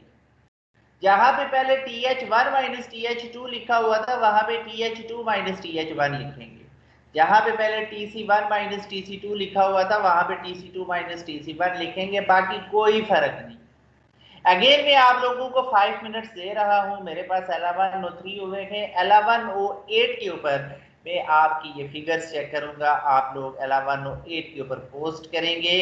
मैं आप लोगों को एडमिन एक्सेस दे रहा हूं, वहां पे पार्टिसिपेंट एक्सेस तो आप पोस्ट कर सकते। इससे पिछली वाली फिगर अब किसी बच्चे ने पोस्ट नहीं करनी, चूंकि टाइम पास हो चुका है, मैं टाइम नोट कर चुका हूं, वो मैं डिलीट कर। सो यू हैव 5 मिनट्स, ये फिगर जल्दी से ड्रा कर।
Okay students, let's continue. अच्छा, इस फिगर में आप देख सकते हैं कि आपके पास ये काउंटर फ्लो हीट एक्सचेंजर है। तो hot fluid is entering from this side, leaving from this side. Cold fluid is entering from this side and leaving from this side. So this is theta 1, TH1 minus TC1, TC2। Last case में ये क्या था, ये TH1 minus TC1 था। यहाँ पे अब theta 2 जो है वो TH2 माइनस TC1 है, तो प्रीवियस केस में ये TH2 माइनस TC2 था। ठीक है, so let's have this figure with you, and we are moving to next slide. Consider an elementary cross sectional area dA of heat exchanger, the rate of heat flow। अब again हम लोगों ने यही area consider करना है, ये DTH, DTC और DQ और DA जो है वो ये basically this is the area DA is here। okay, this is given here। So this is what is the heat transfer rate? This is the heat transfer rate U dA TH minus TC or U dA delta T कह सकते हैं आप। और this is the heat rejected by hot fluid by the same as CPH delta TH, and this is the heat absorbed by the cold fluid। और ये positive होगा, ये negative ही होगा। heat rejected would be negative and heat absorbed would be positive। Simplifying इसी equation को आप simplify करके DTH minus DTC की वैल्यू निकाल लें, जिस तरह हमने प्रीवियस केस में की है। इसमें कुछ स्टेप अब जैसे मिसिंग नजर आ रहे हैं ना आपको, कि इसको हमने कैपिटल CH, इसको कैपिटल C कह दिया, और यहाँ से DTH की वैल्यू निकालने के लिए आपने इसको इधर शिफ्ट किया, तो ये DQ ओवर MHCPH आ गया, और इसको आपने जब इधर शिफ्ट किया तो ये delta TC is equal to DQ over MCCPC आ गया, और फिर इसको आपने कैपिटल CH और कैपिटल CC कह दिया, और इसको आपने डिफरेंस लिया और सिंप्लीफाई किया, तो ये आपके पास इक्वेशन आ गई। अब इसी इक्वेशन के अंदर ये जो सेकंड आपके पास ये नेगेटिव का साइन नजर आ रहा है, this is not basically the case. तो डी थीटा, इसको आपने डी थीटा कह दिया इसको अब आपने, ठीक है, minus D Q 1 over C H minus 1 over C C. D Q की जगह आप लोगों के पास क्या आ जाएगा,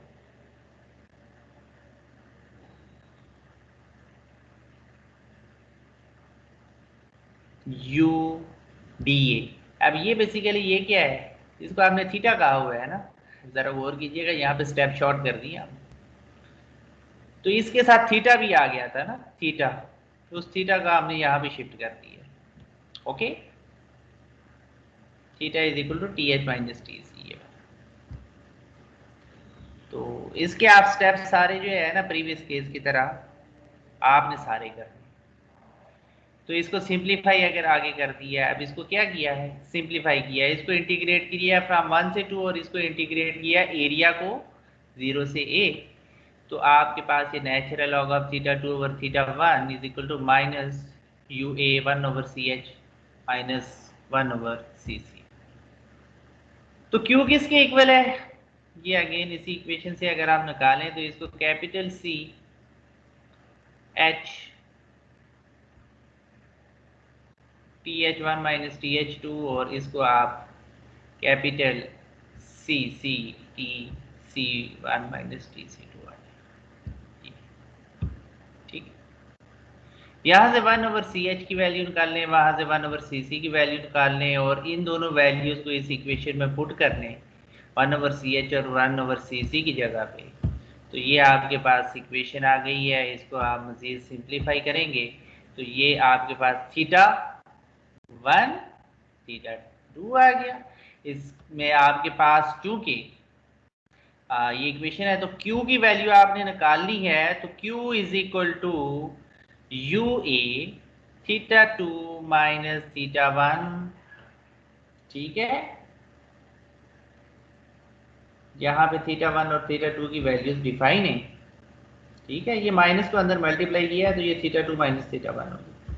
आवर, इसमें एक चीज मिसिंग हो गई है, नेचुरल लॉग ऑफ, ये आपने जरा इसको नोट कर लेना है, θ2 ओवर θ1 आएगा इसके साथ। ठीक है, ये इसके डिनोमिनेटर में नेचुरल लॉग ऑफ θ2 ओवर θ1 आ जाएगा। तो ये θ2 minus θ1 over natural log of θ2 over θ1 किसके इक्वल है? θm के इक्वल है। ठीक है, इसको आप ऐसे भी लिख सकते हैं। तो ये जो θm है ये क्या है? Log mean temperature difference. अब आप इस केस में देख सकते हैं कि इस इक्वेशन की फॉर्मेशन और जो पैरेलल फ्लो के लिए इक्वेशन की फॉर्मेशन थी दोनों बिल्कुल सेम है। सिर्फ फर्क क्या है, उस केस में जो आपके पास θ1 था वो TH1 माइनस TC1 था, θ2 TH2 माइनस TC2 था। इस केस में ये डिफरेंट, तो this is the major difference. बाकी ये इक्वेशन सादा सी है और इसके मुताबिक। अब ये एक अर्थमेटिक मीन टेम्परेचर भी होता है जो सिंपल एवरेज होता है। ये आप देखें, ये हॉट साइड का है, ये कोल्ड साइड का है। इसको सिंप्लीफाई करें तो ये θ1 प्लस θ2 ओवर 2 आ जाएगा। इसे AMTD, correction factor for LMTD for cross flow and multi pass heat exchanger. अगर आपके पास क्रॉस फ्लो हीट एक्सचेंजर हो या मल्टी पास हीट एक्सचेंजर हो, ये तो कौन सा था? ये तो सिंगल पास हीट एक्सचेंजर था। तो अगर मल्टी पास हो तो उस केस में क्या होगा? The above derivation for LMTD involves two important assumptions. The fluid specific heats do not vary with temperature, हालांकि fluid specific heat vary करती है, and the convection heat transfer coefficient are constant throughout the heat exchanger. ये भी constant नहीं होता, across the whole length heat convective heat transfer coefficient change होता है। तो ये दो assumptions हैं। The second assumption is usually the more serious one because of the entrance effect, fluid viscosity and thermal conductivity changes. Numerical method must normally be employed to correct for these effects. If heat exchanger other than double pi type is used, the heat transfer is calculated by using correction factor applied to LMTD for a counter flow double pipe arrangements with same hot and cold fluid temperature. Correction factors क्या हैं? Q is equal to UA LMTD into F. F is correction factor, और correction factor को calculate कैसे करेंगे आप लोग? उसके लिए आपके पास ये चार्ट्स अवेलेबल के हैं और इन चार्ट्स में आपने P की वैल्यू निकालनी है जो T2 माइनस T1 और T1 माइनस T2 इस हवाले से दिया हुआ है। ये T1 T2 T1 T2 capital T1 capital T2 और स्मॉल T1 और स्मॉल T2 की वैल्यूज डिफाइन है। और ये आप देखें ये TC1 TC2 TH1 TH2 को दिया हुआ है। तो आपको इनलेट और एग्जिट टेम्परेचर्स पता है, उनके रेशियो लेंगे तो आपके पास यहाँ पे जो भी फैक्टर आएगा, फॉर एग्जाम्पल अगर मेरे पास 0.5 आ जाता है तो यहाँ से मैं लाइन ड्रा करूंगा और इधर भी देखूंगा कि आपके पास जो ये एक्सिस हैं इसके ऊपर R की वैल्यू निकालनी है। तो यहाँ से मैं लाइन ड्रा करूंगा, फॉर एग्जाम्पल ये लाइन जाके मेरे पास वैल्यू आती है R की 0.8, तो यहाँ पे कट करेगा तो इधर से मैं इधर ड्रा करूंगा तो यहाँ पे जाके मिलेगा, उधर से करेक्शन फैक्टर आ जाएगा। R इसका रिवर्स है। P में क्या है? ये स्मॉल टीज ऊपर है, इसमें स्मॉल टीज नीचे। तो इस चार्ट से आपने करेक्शन फैक्टर निकाल लेना है। ये किसके लिए है? ये सिंगल पास ट्यूब के लिए। Correction factor plot for exchanger with one shell pass and 2 4 or any multiple of tube passes. ठीक है, जितने भी ट्यूब पासेस। अब ये क्या है? इस केस में आपके पास क्रॉस फ्लो है। ये देखें आपके पास क्रॉस फ्लो हीट एक्सचेंजर, इसमें भी ये क्रॉस फ्लो हीट एक्सचेंजर है सिंगल पास के साथ। ठीक है, ये T1 T2 small T1 small T2 की वैल्यू डिफाइन है। So this was all about heat exchangers.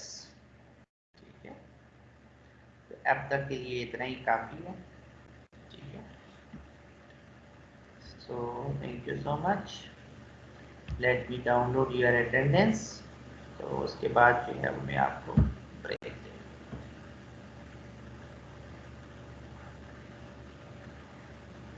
So thank you for today's lecture.